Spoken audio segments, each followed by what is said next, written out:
bienvenidos a una nueva contraagenda. Hoy nos vamos a estar dedicando a analizar las últimas portadas de la revista The Economist. Como todos saben, la revista The Economist es propiedad de las familias Rothschild y Agnelli, dos familias dinásticas de varios siglos que vienen siendo parte de la élite global. En el caso de la dinastía Rothschild, por supuesto, a través de las finanzas y la propiedad de bancos y fondos financieros a lo largo desde al menos 1750 en adelante hasta el presente, con una fuerte presencia en organismos elitistas como por ejemplo Bilderberg, la Comisión Trilateral y otros. En el caso de Agnelli, bueno, es la propietaria de la industria automovilística en Italia y también en Europa, por supuesto, de buena parte de lo que es la marca Fiat, por ejemplo.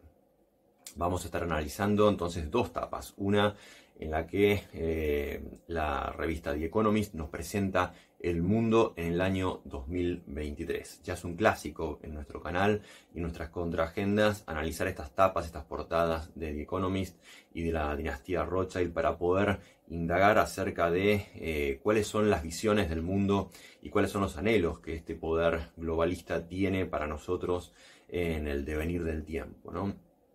De manera críptica y de manera esotérica muchas veces, la revista The Economist transmite en sus tapas elementos que nos permiten discernir el futuro que nos espera y que nos depara la élite, en el caso de que no logremos muchas veces tener la fuerza suficiente como para detener sus planes. La primera etapa entonces, que salió a fines de noviembre, tiene que ver con el mundo en el año 2023 y luego vamos a analizar la que salió el 24 de diciembre de 2022 acerca de su particular visión de la Navidad cristiana.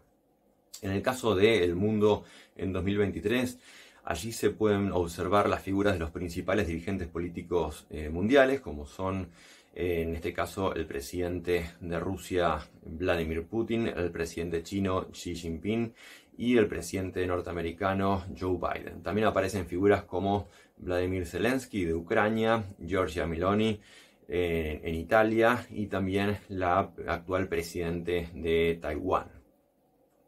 ¿Qué es lo que tiene para decir con respecto a esta conjunción de personalidades la revista The Economist? Bueno, también le va a adosar una serie de imágenes muy significativas que aluden a la tecnología, a la economía, a la ciencia, a los desarrollos del campo económico, político, científico y tecnológico como una gran unidad en evolución de acuerdo a los planes que vienen proyectando de largo plazo. Entre ellos, por supuesto, hemos venido mencionando en nuestras contraagendas anteriores la Agenda 2030 para plasmarse en ya muy pocos años, el transhumanismo proyectando una fecha también hacia mitad de siglo de concreción, pero para lograr ese objetivo sabemos que se están desplegando otro tipo de agendas que tienen que ver con la transformación de la manera en la que el ser humano se entiende a sí mismo, se percibe a sí mismo, ¿no? Esto que se ha puesto ahora de moda,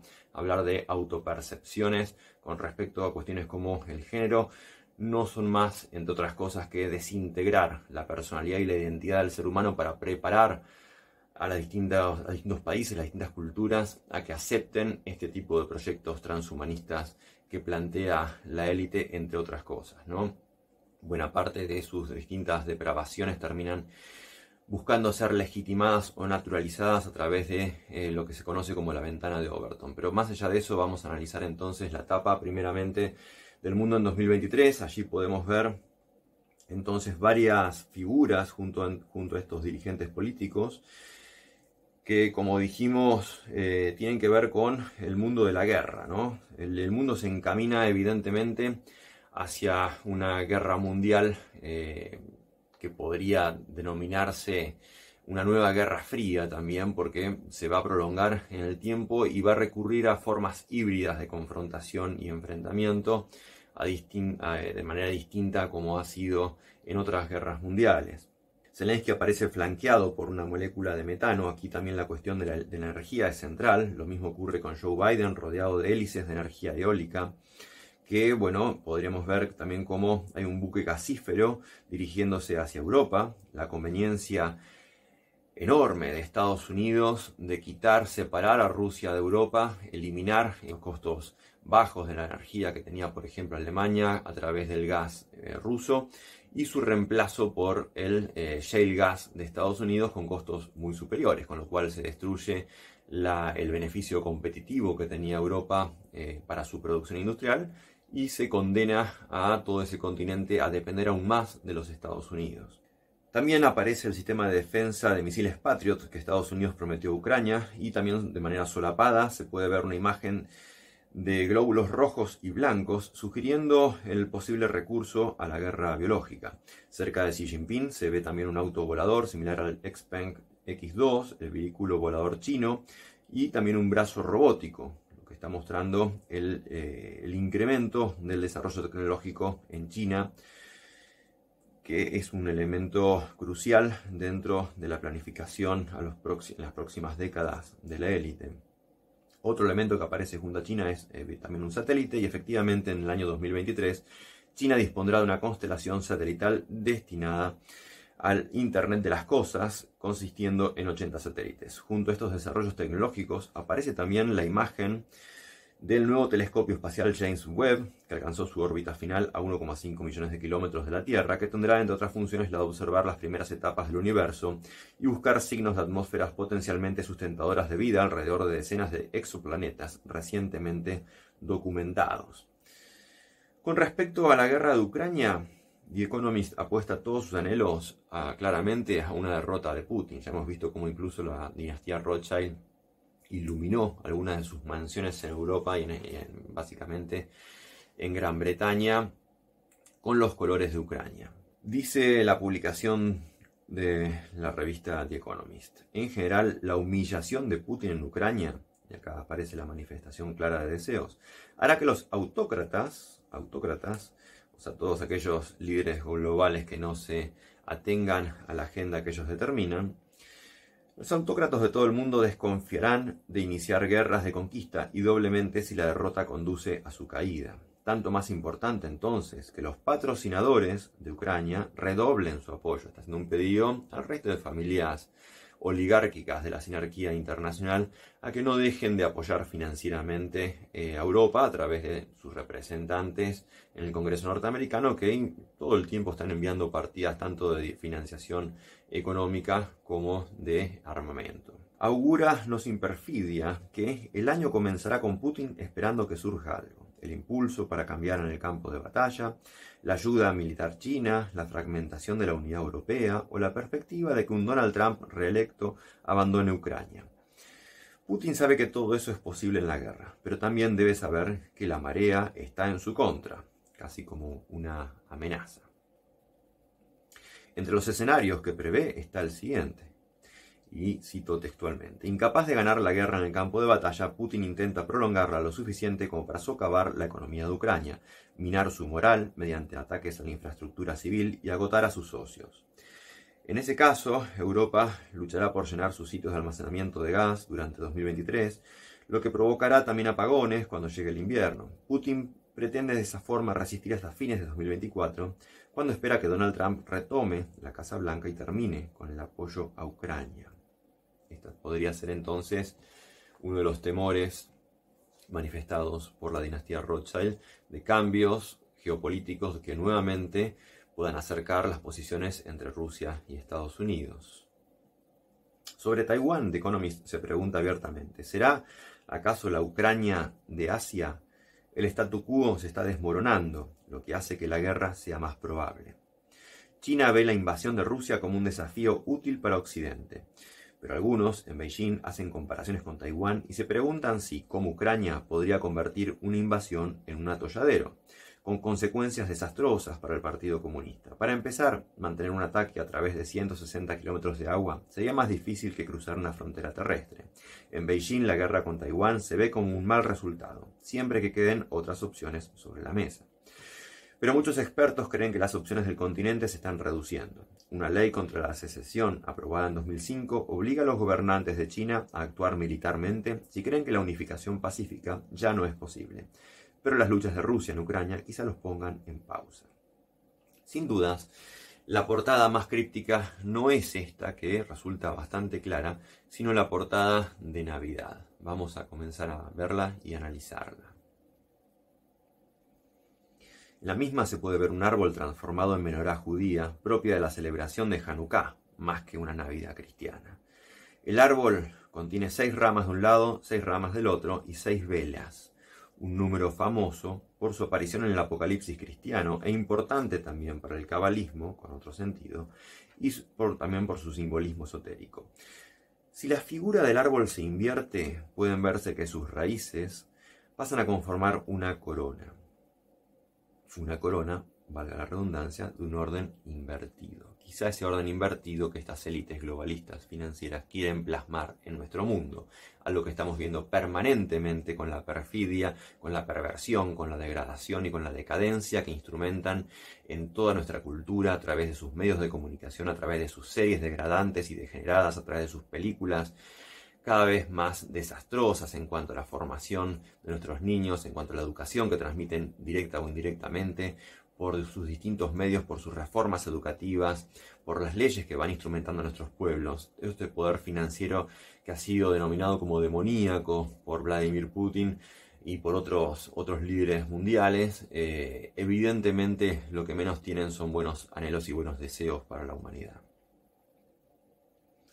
El árbol aparece coronado por una estrella, pero en lugar de ser la estrella de Belén cristiana, la misma aparece conteniendo un símbolo del átomo, lo que puede representar tanto el desarrollo de la fusión nuclear anunciado por Estados Unidos o la amenaza del uso de armas atómicas tanto por Rusia como por la OTAN. Las bolas decorativas del árbol simulan sellos chinos con fondo rojo y figuras en contraste, entre ellas un ideograma chino de poesía, una sugerente cabeza con un estómago por cerebro, pensando desde el hambre, pensando en comida, pensando con el estómago en lugar de con el cerebro quizá. Una calavera, que obviamente representa la muerte, una vaca india con joroba y una estrella en su interior, un perro raquítico al que se le ven las costillas, obviamente un símbolo del hambre, una pelota, lo que podría ser una pelota de fútbol, o quizás una estrella que represente a Taiwán o a Hong Kong, esto todavía no queda muy claro, un bate de béisbol junto a una raqueta de cricket, deportes favoritos en Estados Unidos, un matrimonio mixto, interracial, entre una mujer blanca y un hombre de raza negra, las aves en el cielo que se asemejan al escudo ucraniano, y en el suelo un muérdago y un laurel caídos, junto a un cáliz y una hostia en el piso. Difícil no ver en este último punto la progresiva descristianización de la cultura occidental, una verdadera cristofobia que manifiestan estas élites todo el tiempo, permanentemente. Y el objetivo del poder global para el cristianismo, que quede reducido a una simple minoría, esta idea que se refuerza con las palabras que rodean la escena, los menonitas en Indonesia, ¿no? Amish en Indonesia. Sin embargo, esto apunta a una pequeña minoría en ese país que después vamos a explorar. Indonesia cuenta con un 87% de su población islámica y solo un 8% de cristianos. En dicho país, además, los cristianos no solo son una minoría, también son perseguidos y sus iglesias son atacadas. Ahora, acá hay un doble mensaje. La propia revista The Economist publica una nota sobre los Badui, a los que llama los menonitas en Indonesia. En sentido entonces figurado, es una metáfora, se trata de un grupo tradicionalista en Indonesia que rechaza la modernidad, al estilo de los menonitas en Occidente. Pero los Badui son elegidos por la publicación no por esto, sino porque comienzan en estos últimos años, pareciera ser, a abandonar sus tradiciones y abrirse a las nuevas tecnologías de la modernidad.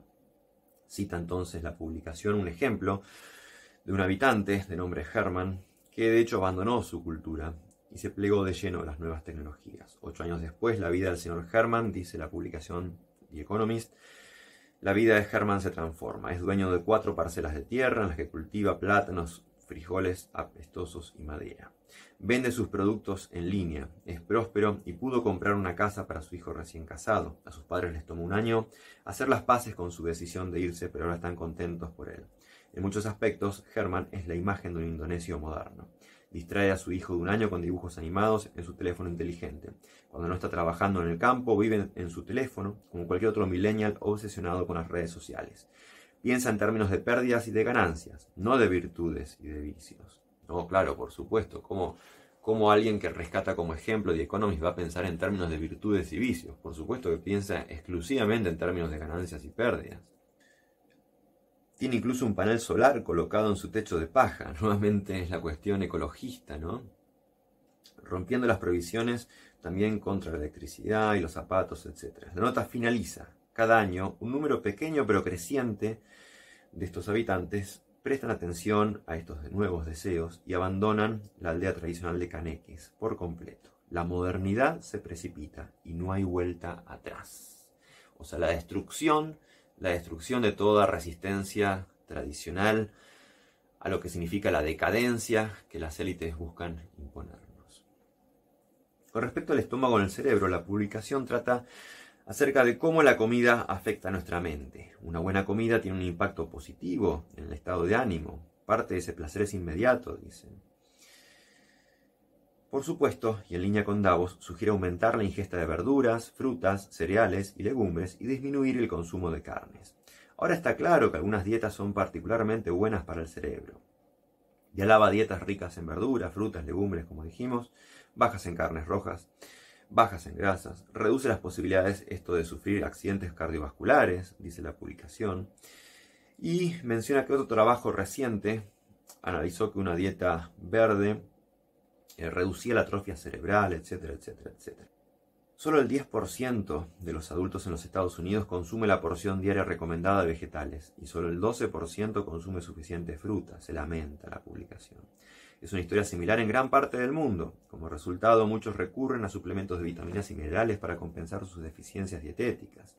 Y se pregunta The Economist con enorme interés: ¿podría esto afectar la forma en que las personas piensan y sienten? Cada vez hay más evidencia de un vínculo entre el intestino y el cerebro, en lo que se denomina psicobioma, parte del microbioma que hace precisamente eso. Nuevamente acá expone algunas de las armas que la élite utiliza contra nosotros, ¿no? Determinadas dietas afectan nuestro cerebro.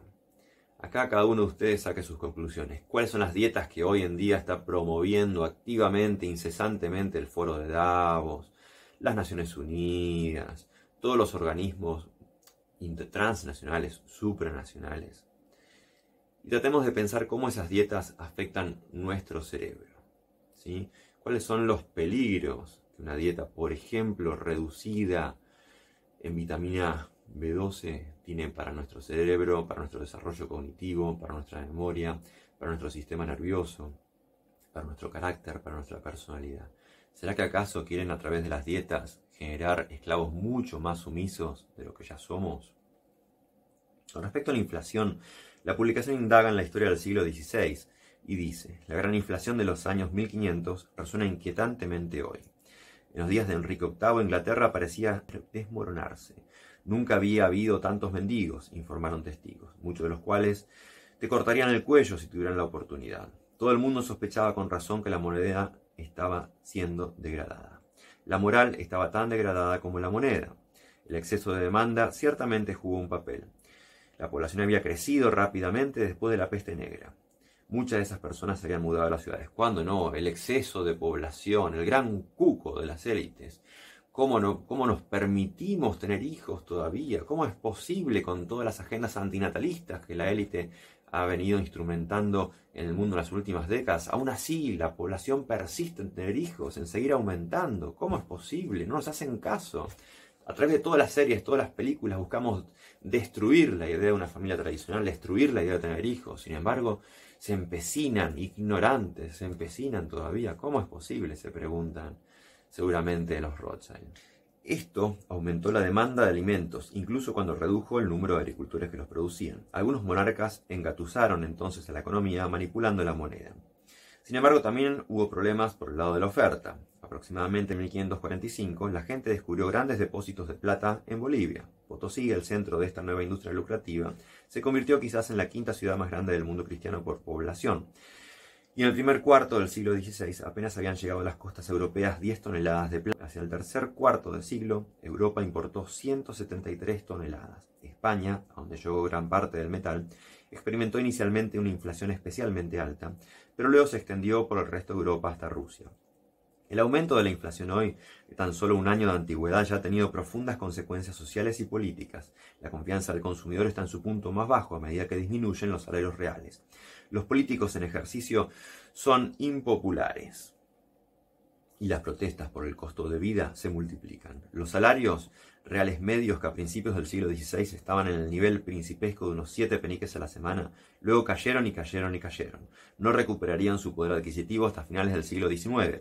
Las consecuencias de este todopoderoso apretón en los niveles de vida fueron más allá de la mendicidad desenfrenada y las orgías en los funerales.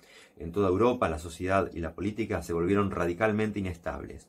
Más importante aún, los gobiernos sufrieron, advierte The Economist, casi con placer, ¿no? Los gobiernos sufrieron. Está planteando que va a ocurrir exactamente lo mismo. A través de la inflación se van a desmoronar las economías del mundo, los gobiernos van a caer. Siempre le conviene a la élite no tener gobiernos fuertes, tener gobiernos débiles, manipulables, extorsionables, que no puedan unir a sus pueblos en contra de los designios de la usura internacional, de la plutocracia financiera que nos gobierna. La inflación, por lo tanto, con el tiempo contribuyó a estados más débiles y una crisis de deuda. Los gobiernos hicieron lo que pudieron para aumentar los ingresos, pero por supuesto no pudieron. Eventualmente la inflación llegó a su fin. El crecimiento de la población se desaceleró, reduciendo la demanda de bienes y servicios. Claro, la solución cómo no iba a estar por ese lado. Hay que disminuir la población, no sea cosa que la inflación continúe por exceso de demanda. Los monarcas dominaron la política monetaria y fiscal, prometiendo incumplir y degradar con menos frecuencia de lo que solían hacerlo. Y el flujo de metales preciosos de las Américas también se desaceleró. Sin embargo, las lecciones del siglo son claras. No importa la causa, las sociedades que permiten que se establezca la inflación deben esperar algo más que la degradación de sus niveles de vida. Concluye la publicación en tono de amenaza. Habría que ver también si con esto de apuntar a la inflación del pasado no puede haber también una referencia al periodo inflacionario en Europa y Estados Unidos en los años 30, que culminó en la Segunda Guerra Mundial. Y en cualquier caso, la inflación puede ser también la excusa traumática, tanto para continuar con la demolición controlada de la economía, como para la implementación futura de la moneda digital de Banco Central, la CBDC, con lo que el control sobre cada consumo de cada ciudadano será total. Esta es una cuestión clave que venimos insistiendo a lo largo de varias contraagendas. Una vez que logren instrumentar los CBDC, las monedas digitales de bancos centrales, toda nuestra vida va a estar absolutamente vigilada y controlada en cada consumo, cada compra que hagamos. Cada ahorro que tengamos va a ser dispuesto también por los distintos gobiernos del mundo, de acuerdo a si cumplimos o no con nuestro rol de ciudadanos que nos asignan, ¿sí? El famoso sistema de scoring o puntaje social. Este sistema seguramente ya hemos visto algunas referencias que ha hecho quien preside el Banco Central Europeo y también lo que es la Reserva Federal.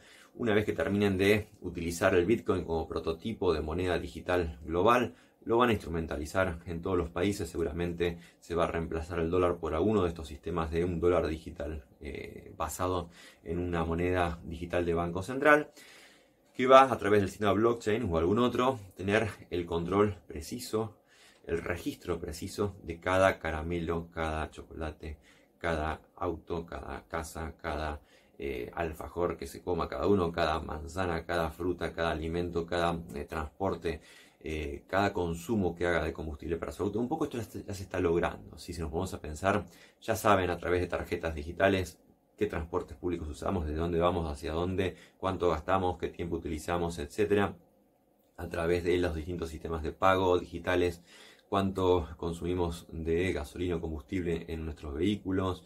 Se desalienta por todas las vías el uso de vehículos particulares, de modo tal que todos caigamos en algún tipo de transporte que sea más fácil de rastrear y de manipular y manejar por parte de los sistemas gubernamentales. Esto es muy obvio, se lo viene instrumentando con excusas ecológicas en todas las ciudades, ¿sí? Lo van a poder ver seguramente en su propia ciudad. Otro tema tiene que ver con la vaca india que aparece en la tapa, que la marita The Economist una crítica al gobierno nacionalista de Narendra Modi, un gobierno que también ha venido promoviendo la religión en India. ¿Cómo pueden promover la religión y las tradiciones en un país? ¿Cómo pueden promover el nacionalismo? Herejes, no puede ser que se salgan de esa manera de la agenda globalista. Y dice The Economist, y cito entre comillas, ¿no? El primer ministro de la India tiene una fijación con las vacas. Bajo su partido, Bharatiya Janata, se ha convertido se han convertido las vacas en un símbolo de la lucha por rehacer India como un estado hindú. Comer o no comer carne de res se ha convertido en la cuestión que divide a los 1.000 millones de hindúes del país que protegen a las vacas porque las reverencian. Más que clase o casta, esta distinción despierta pasiones y gana votos. Y luego también aparece nuevamente la preocupación ambientalista y globalista sobre el crecimiento poblacional del ganado vacuno. El cambio climático. ¿Cómo no vamos a hablar en The Economist acerca de la peligrosidad del ganado vacuno para nuestro cambio climático? Dice The Economist. Mientras tanto, la población de ganado vacuno en la India se está disparando. Después de milenios de matanzas y sacrificios, adoración y protección, las vacas de la India se han convertido en peones de la derecha hindú y se vienen multiplicando sin cesar. Esto es lo que también uno de los temores, además del crecimiento del nacionalismo y la religión en India. La nota sobre el cricket y el béisbol no es otra cosa que una excusa para promover la inmigración hacia Estados Unidos. Dice The Economist. Visto así, importa menos si 330 millones de personas piensan que el cricket es estadounidense. Al brindar oportunidades de mejora de la calidad de vida, la perspectiva de prosperidad y sobre todo un futuro mejor para los inmigrantes, el deporte inglés ya está imbuido de los ideales sobre los que se fundó Estados Unidos. Y dice el señor Neil en Netherland: no puedo ser el primero en preguntarme si lo que vemos cuando vemos a hombres de blanco ir a un campo de cricket son hombres imaginando un ambiente de justicia. Para mucha gente de este planeta, eso es lo que representa también Estados Unidos, ¿sí? Está dentro de Estados Unidos, se dirige a la población norteamericana que se abran sus mentes cada día más a una mayor inmigración bajo distintas excusas, en este caso la participación en equipos deportivos, que abren las puertas a un futuro mejor. El artículo sobre una ciudad china en Europa, sobre los habitantes de Wenzhou, trata de una cuestión similar, ¿no? Emigrantes chinos que viajan a Francia y a otros países europeos como una excusa para tratar entonces la publicación, la cuestión de la xenofobia y el racismo. Otros de los temas que el progresismo bien pensante viene instrumentalizando en el mundo, ¿sí? Con esto no estamos, por supuesto, rescatando positivamente el racismo o la xenofobia. Ellos son los racistas y los xenófobos en el fondo, ¿no? ¿Por qué? Por lo que buscan en el fondo también es destruir aquella estirpe que tantos dolores de cabeza les trajo en Europa, ¿no? La estirpe blanca es mala palabra para las élites progresistas. Entonces hay que sí o sí mixturarlas con otro tipo de componentes étnicos que puedan disolver las identidades raciales, conformar una amalgama uniforme, sin identidad cultural, sin identidad propia, sin identidad étnica, que pueda ser mucho más fácil manipulable. Destruida la identidad racial y étnica, lo que van quedando también son identidades mucho más melífluas, mucho más superfluas y mucho más fácil de disolver en meros individuos a ser conducidos por las distintas agendas que instrumentaliza el sistema global. Los chinos celebran la poesía Tang como el pináculo de su cultura, afirma la publicación en otra de sus notas destacadas de tapa. Los lectores en inglés que lleguen a esta poesía por primera vez la encontrarán esperando como el abanico de seda blanca de Pound, tan claro como la escarcha sobre la brizna de hierba. Celebra así The Economist la cultura china, en muchos aspectos un modelo que también ha sido elogiado, por ejemplo, por Klaus Schwab desde el foro de Davos. Sin embargo, acá lo importante es lo que necesita el globalismo son distintas culturas que mantengan sus aportes artísticos, sus aportes folclóricos, sus aportes culturales, jamás como potencias nacionalistas que pudieran disputarle el control de la agenda del mundo. El futuro del Hajj es otro de los títulos de las notas centrales, y el Hajj es de la peregrinación, para los que no lo sepan, musulmana a la Meca, que en 2023 se realizará entre el 26 de junio y el 1 de julio. Esperemos que no estén prediciendo con esto algún evento en la Meca o con Arabia Saudita que altere la paz mundial, ¿no? O que incluya algún tipo de desgracia. Nada podría extrañar dado el creciente distanciamiento que está ocurriendo entre el país petrolero de Oriente con los Estados Unidos. El copyright relaja su control, es otro de los títulos, y señala a Hollywood perdiendo sus derechos sobre creaciones de los años 20. Los derechos reservados vienen poniéndose en juicio desde la emergencia de Internet, pero también el propio concepto de propiedad, podríamos decir que comienza a ser cuestionado no ya por el marxismo clásico, sino por el mismísimo foro de Davos, como hemos visto. Recordemos lo que hemos tratado en otra contraagenda, ¿no? Este apotegma que hizo famoso el foro de Davos, después quizás se arrepintió porque anduvieron borrando algunos de los videos, pero que decía algo que se popularizó infinitamente, gracias a Dios, por las redes sociales, esto de ya no tendrás nada, pero serás feliz, ¿sí? Si todos nosotros no tenemos nada y somos felices, lo que en el fondo somos, va a ser ciudadanos transformados en meros idiotas que andarán sonriendo por las calles, seguramente drogados con alguna sustancia tóxica, ya sin la posesión de ningún tipo de propiedad, bailando y diciendo estupideces como nos quieren, como verdaderos zombies, como nos quieren estas élites, mientras que los verdaderos dueños de todo van a ser ellos, ¿sí? Los verdaderos dueños de todo va a ser la propia élite, que de ser necesario nos prestará alguno de sus servicios. Nosotros pagaremos por sus servicios con nuestro trabajo, en el caso de que tengamos la suerte de tenerlos. De lo contrario recibiremos algún plan social, alguna ayuda universal, ¿no? Alguna de estas limosnas básicas universales que nos prometen. Y andaremos, como en un mundo feliz de Aldous Huxley, andaremos sonrientes por la vida, pero con un cerebro completamente vaciado, limado y lobotomizado. Finalmente, la mirada tecnológica al futuro, la mirada tecnológica del mundo, habla de la frustración de los grandes empresarios de la industria tecnológica al ver que el mundo realmente no ha logrado cambiar para bien, de manera utópica, con las nuevas tecnologías. Y presenta uno de ellos, ¿no? Dice el director ejecutivo de OpenAI, ¿no? Inteligencia artificial, una empresa emergente valorada en casi 20.000 millones de dólares, cuya misión es hacer de la inteligencia artificial una fuerza para el bien. No es de conversaciones ligeras, o sea, siempre alabando la tecnología con esta idea prometeica, ¿no? Del progresismo que ve que la tecnología solucionará todos los problemas del mundo y que se entronca, por supuesto, con el transhumanismo. Esta cuestión de querer mejorar al ser humano, incluso a nivel genético, transformar al ser humano dividiéndolo en distintas escalas genéticas, una élite que tendrá acceso infinito a capacidades que hoy ni siquiera pensamos, y el resto como una subespecie de esclavos a su servicio.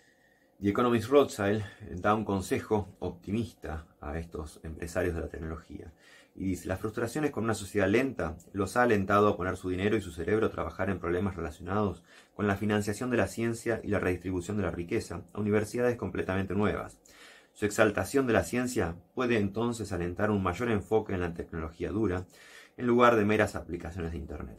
Si pueden inspirar a los futuros empresarios a involucrarse en el duro trabajo de construir las empresas de $1 billón del mañana, sus elevadas teorías habrán entonces valido la pena.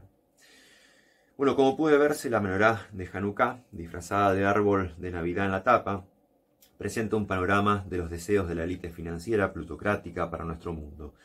¿Cuáles son estos deseos? Muy simple, lo acabamos de ver. La degradación absoluta de las tradiciones, la crítica y la destrucción de todo nacionalismo, una mirada a los distintos pueblos como meros productores de cultura y no como entes soberanos que pudieran disputarles su agenda, cerebros humanos siendo manipulados por dietas de todo tipo y moda, inflación desestabilizando gobiernos y, por supuesto, la cristofobia, la descristianización de Occidente. El largo anhelo de cuántos siglos de esta élite financiera: destruir al cristianismo, destruir a la cristiandad que había sido hegemónica a lo largo y ancho de los distintos siglos de la Edad Media, prácticamente a lo largo de 1000 años. Reemplazar entonces al poder de esa civilización cristiana por el poder de la usura, por el poder de los adoradores del becerro de oro. Esta disputa que ya lleva varios siglos están a punto de concretarla. Esperemos ser lo suficientemente conscientes para impedirles esta agenda de destrucción, de degradación y de decadencia que buscan imponernos por todos los medios. A esa agenda plutocrática le vamos a seguir diciendo que no. Lo vamos a seguir diciendo a lo largo de este año 2023 y a lo largo de todos los años que continúen.